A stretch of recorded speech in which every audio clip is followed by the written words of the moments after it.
Eu gostaria de compartilhar um texto com os irmãos no primeiro livro das Crônicas, capítulo 29. Todos sabem que eu não sou pregador, sou professor, ou aliás estou tentando ser. Capítulo 29. Eu quero ler um versículo, mas se os irmãos permitirem e tolerarem, eu vou voltar para o versículo 10, tá certo? Primeiro livro das Crônicas, capítulo 29, é o último capítulo do primeiro livro. A palavra crônicas já vem de cronos, tempo. Então, crônicas são registros do tempo. Os cronistas foram separados na corte real para registrar os acontecimentos da realeza, a vida dos reis. E o livro das Crônicas, o primeiro, ele foca na casa real, a casa de Davi. Ele começa com o registro da origem da humanidade a partir de Adão, com a genealogia, e caminha até Judá, de Judá para Davi, cita de passagem Saul, mas o foco é na casa de Davi. E ele trabalha o reinado de Davi, como Davi vivenciou as batalhas do Senhor. E o último capítulo do livro é o último discurso público do rei Davi. Davi chegou aos 70 anos fragilizados, chegou aos 70 anos abalado, aos 70 anos gemendo em cima de uma cama, porque Davi foi um homem de muitas guerras, certamente teve muitos ferimentos, não havia um tratamento medicinal à altura, o que fragilizou Davi por dentro, e com isso, aos 70 anos, ele chegou muito fragilizado. E ele faz o último discurso público nesse capítulo. O primeiro momento do capítulo 29, de 1 até o 10, é ele preparando o povo para ofertar para a construção do templo. E essa preocupação é porque o seu filho será empossado o novo rei, que é Salomão. Isso é o ano 970 antes de Cristo, ou seja, 2.970 anos atrás. E quando ele faz o discurso, ele oferta para exemplar para os seus homens, e toda a corte também oferta para a construção do templo. Quando Davi vê que todos participam voluntariamente, isso preparando o coração da multidão para a coroação de Salomão, o seu filho. Então Davi começa no versículo 10 com um louvor de gratidão, que é um tipo de oração em que ele louva a Deus, agradecendo por todos os benefícios. E eu quero ler o versículo de número 18, depois voltar para o versículo 10. Que diz: Senhor Deus de nossos pais, Abraão, Isaque e Israel, conserva para sempre no coração do teu povo estas disposições e pensamentos. Firma o coração deles em ti. Irmãos, o tema que eu quero trazer nesta reflexão, expressando minha gratidão a Deus e talvez representando outras vozes que louvam a Deus pela vida, é um coração firmado em Deus. Diga comigo: um coração firmado em Deus. Davi, ele chegou agora no final de uma trajetória, vai ter que passar a coroa para o seu filho Salomão. A retrospectiva de Davi é bela. Nasceu numa pequena aldeia de Belém, de uma família simples de pastores, Vivendo no campo, aprendeu muito cedo o trabalho. Na sua adolescência, teve que aprender a sobreviver no campo. Depois viu seus irmãos serem alistados para o exército de Saul. Ele foi levar comida, prestar serviço, e ali Deus lhe deu a oportunidade de enfrentar o gigante. Ele também foi agora incluído no exército de Saul, e por fim na família real, e por último se tornou o rei após a morte de Saul. Deus trabalhou na vida de Davi de forma extraordinária, mas agora chegou o momento em que ele olha para trás, olha para dentro de si e olha para o futuro. Faz uma retrospectiva, faz uma introspecção olhando para dentro de si, e uma prospecção quando olha para o seu filho, para o trono de Judá, para o reino de Israel, que é o reino de Deus. E ele diz aqui no versículo 10, quando deixa aqui a informação e o material para a construção da casa de Deus: pois Davi, quando assumiu o trono, sua primeira preocupação foi levar a arca de Deus para Jerusalém. Davi tinha um coração voltado para Deus, um coração voltado para o Senhor, um coração voltado para as coisas sagradas, e ele sempre que ia para as batalhas consultava o Senhor. Tinha um sacerdote com um éfode por perto, tinha um profeta para lhe dar a direção. Era um homem que buscava sempre a direção de Deus. Com tudo isso, houve fracassos na sua vida, porque ele era humano, e qualquer ser humano que der brechas cai. E Deus o restaurou com misericórdia e bondade, e ele sabe que no final de tudo, o que aconteceu na sua vida, aquilo que havia de bom, de perfeito, que trouxe correção para ele, que trouxe aprimoramento, que trouxe bênçãos, o que Davi poderia dizer nos últimos dias, no seu último discurso público: eu triunfei, eu conquistei, eu realizei meus sonhos, eu estou realizado, eu sou um homem poderoso, vou deixar esse legado, vou deixar esse histórico para vocês. Mas qual a fala do rei? Em tom de oração, em expressão de louvor, ele abre a sua boca e diz no versículo 10, o texto é NAA, Nova Almeida Atualizada: Davi louvou o Senhor diante de toda a congregação e disse: bendito és tu, Senhor, Deus de Israel, nosso Pai, de eternidade a eternidade. Os lábios de Davi se abrem para reconhecer não a si, não o que tem, não o que recebeu, mas aquele que lhe deu todas as coisas.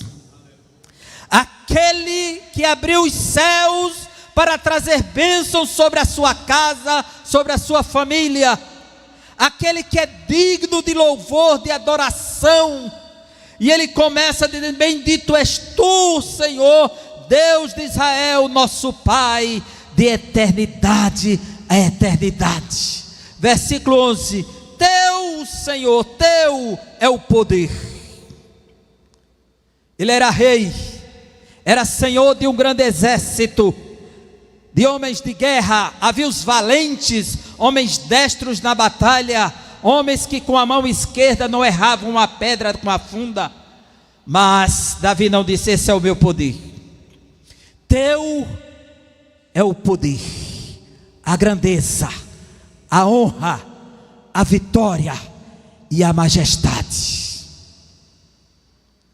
É tudo teu, é tudo teu. Eu chego aqui nesse final de estrada, de trajetória, para dizer: a honra que eu recebi é tua, o poder que consegui é teu, a majestade é tua. Esse é o reconhecimento de Davi, é o que está no seu coração. E ele diz assim: porque teu, versículo 11, parte final, teu é tudo que há nos céus e na terra. Ou seja, não existe nada fora de Deus que não seja de Deus. O trono é dele, a glória é dele, a majestade é dele, os querubins são dele, os serafins são deles, arcanjo é dele, miríades de anjos é dele, todas as hostes angelicais é dele, o céu é dele, a glória é dele, a majestade é dele, e o que há na terra? Todas as coisas. A minha e a tua vida pertence a ele. A nossa história pertence a ele. Tudo que há na terra, isso aqui, tão pequeno, é de Deus. Esse púlpito é de Deus. Essa Bíblia é de Deus. Essa água é de Deus. Esse microfone é de Deus. Esse pedestal é de Deus. Essas flores é de Deus. Essa casa é de Deus. Essa rua é de Deus. Esse estado é de Deus. Esse país é de Deus. Esse planeta é de Deus. Tudo é dele. Tudo que há nos céus e na terra pertencem a ti.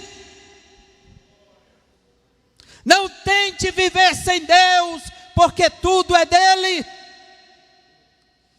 E o texto sagrado diz, versículo 12: riquezas e glória vêm de ti. Os nossos esforços, as nossas lutas, as nossas batalhas para adquirir bens, valores, herança, glórias, se ele não der, não acontece nada. Ninguém pode se gloriar de um alfinete, ninguém pode se gloriar de um baú de tesouros, de uma concha, de nada, de uma conta bastarda, porque riqueza vem dele. Riqueza vem dele. A verdadeira e justa riqueza vem de Deus. E Davi está dizendo aqui, ele era muito rico como rei, viu? Riquezas e glória, que é honra, vem de ti. Tu dominas sobre tudo. Ou seja, não há uma pessoa sequer que Deus não controle.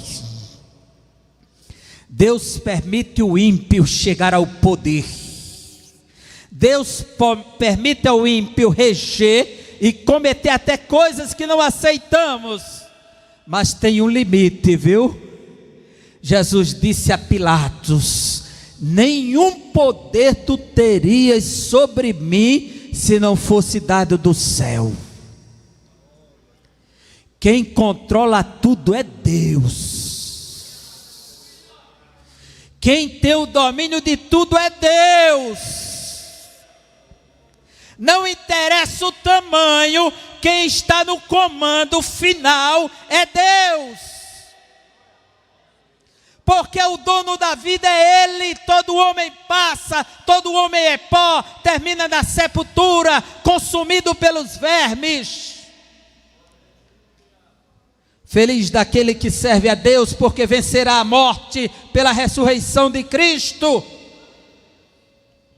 E ele diz: tu dominas sobre tudo, e na tua mão há força e poder. Contigo está o engrandecer e dar força a todos. É Ele que dá força. É Ele que engrandece. Então é Ele que abre portas, é Ele quem aprova concursos, é Ele que abre portas de emprego, é Ele que dá sabedoria, é Ele que dá graça, é Ele que faz coisas grandiosas. Ele nos dá capacidade para buscar, para lutar, para triunfar, mas para reconhecer que foi Ele.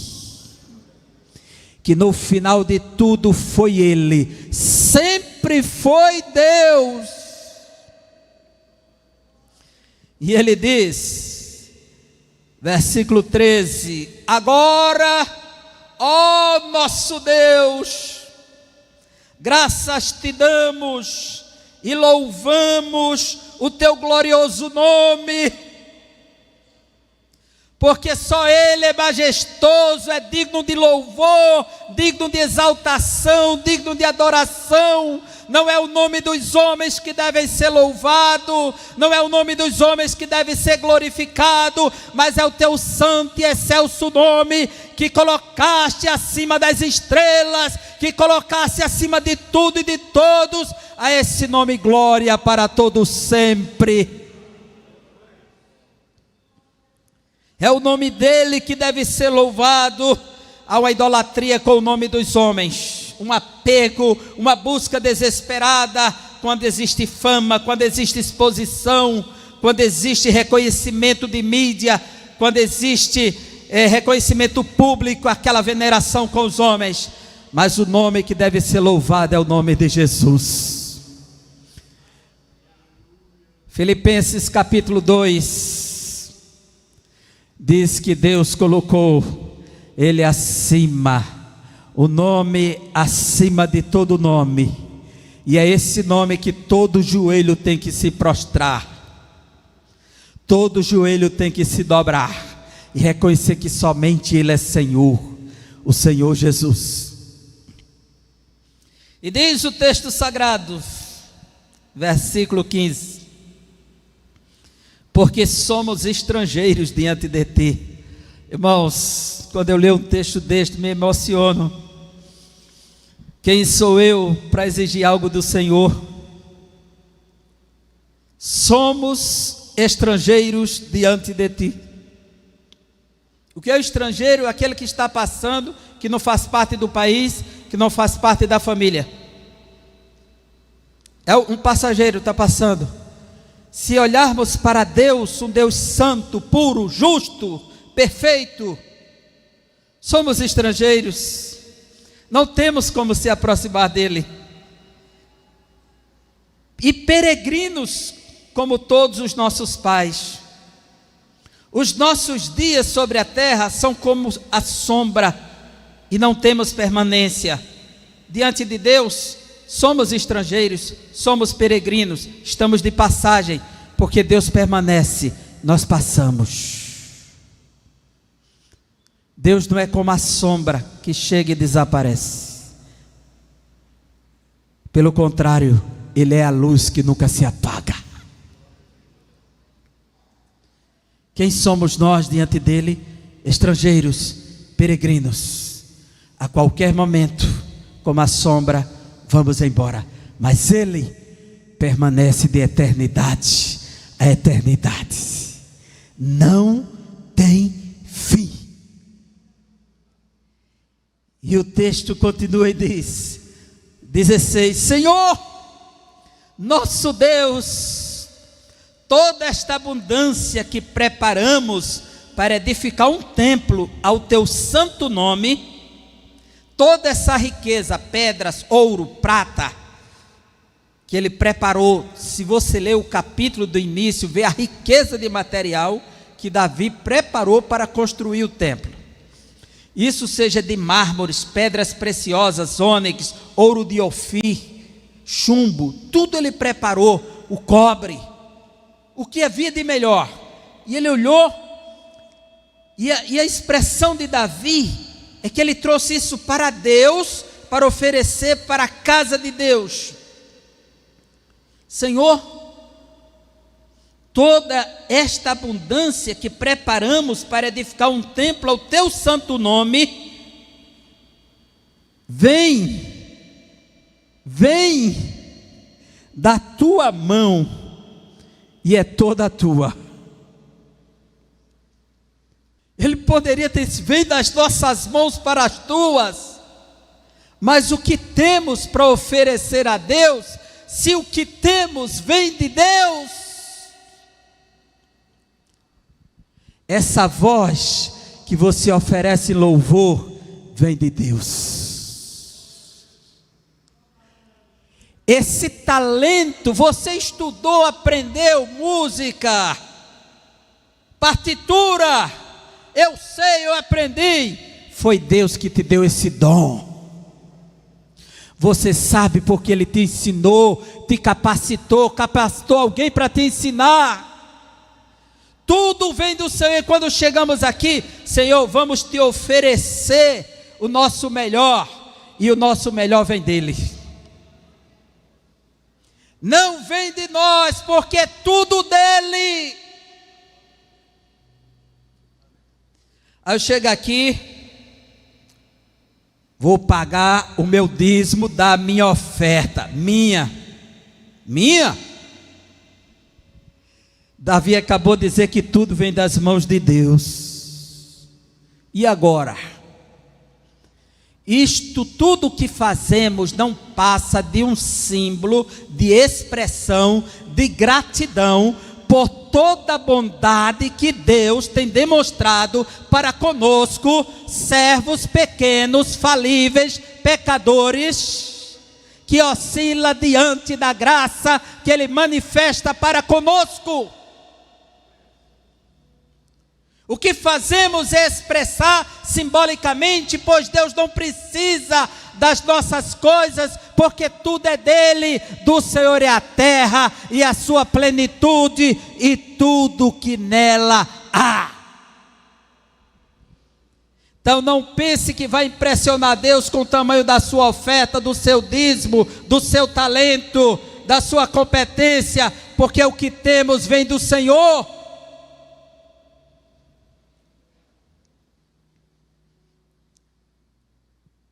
Aí ele diz, 17, bem sei, meu Deus, que tu provas os corações.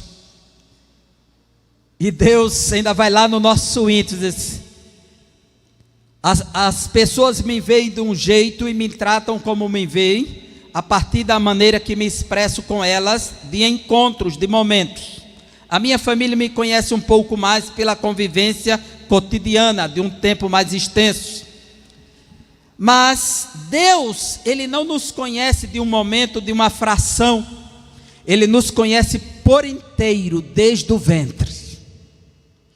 E por isso que Davi diz assim, bem sei, meu Deus, que tu provas os corações. A verdadeira intenção, a mais profunda, que procede do âmago íntimo do nosso ser, Ele penetra e diz, estou conhecendo se é pura ou impura, se é verdadeira ou falsa. Você pode enganar os homens, meu filho, mas a mim não. Você pode impressionar pessoas, mas a mim não. E o texto sagrado diz, e que te agradas da sinceridade. E somente Deus pode lançar o crivo, e somente Deus pode determinar, fazer juízo de valor, se há sinceridade no que faço ou não. E Ele se agrada de um coração sincero. Aí Davi diz, eu também, na sinceridade de meu coração, dei voluntariamente todas estas coisas, e acabo de ver com alegria que o meu povo aqui reunido te faz ofertas voluntariamente. Aí ele diz, Senhor, Deus de nossos pais, Abraão, Isaque e Israel, conserva para sempre no coração do teu povo estas disposições para servir voluntariamente,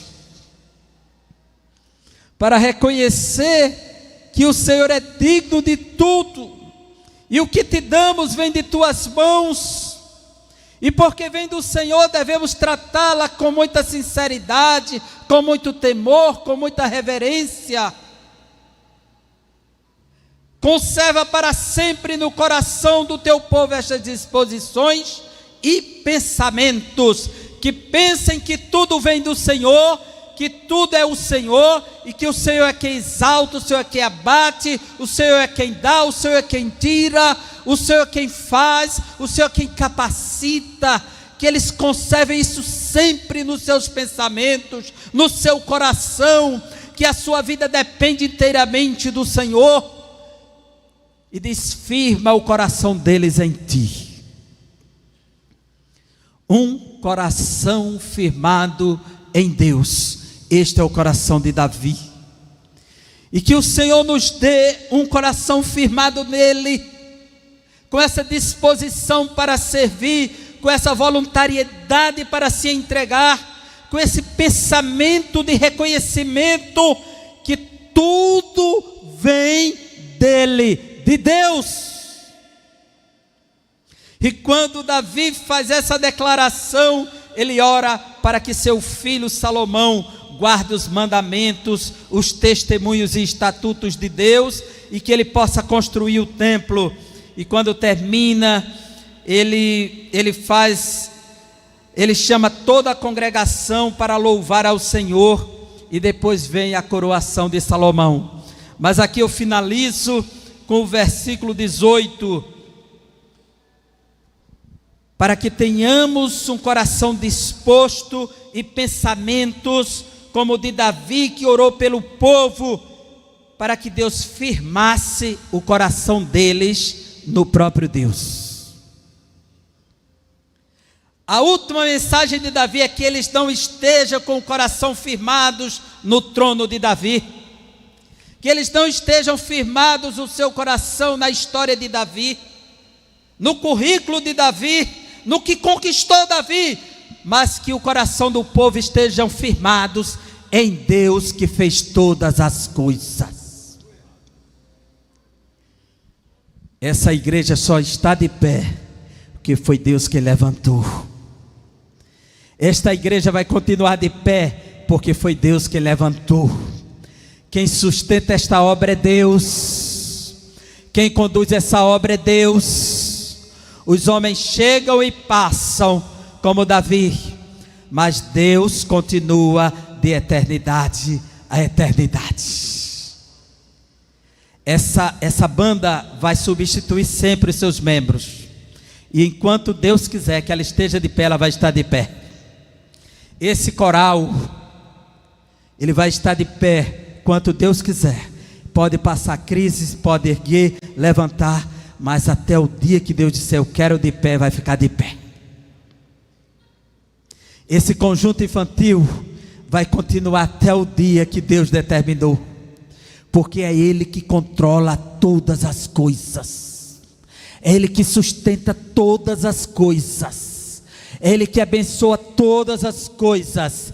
Ele só não compactua coisas com o pecado, com a rebelião, com a desobediência, com a apostasia. Não, Ele não tem acordo com o pecado. Deus não aprova nada que vem da injustiça, do erro, do engano.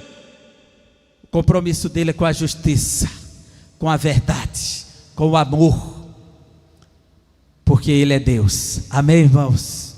Diga comigo: um coração firmado em Deus. Ore comigo: Deus, firma meu coração em ti. Mais uma vez: Deus, firma meu coração em ti. Que Deus nos abençoe.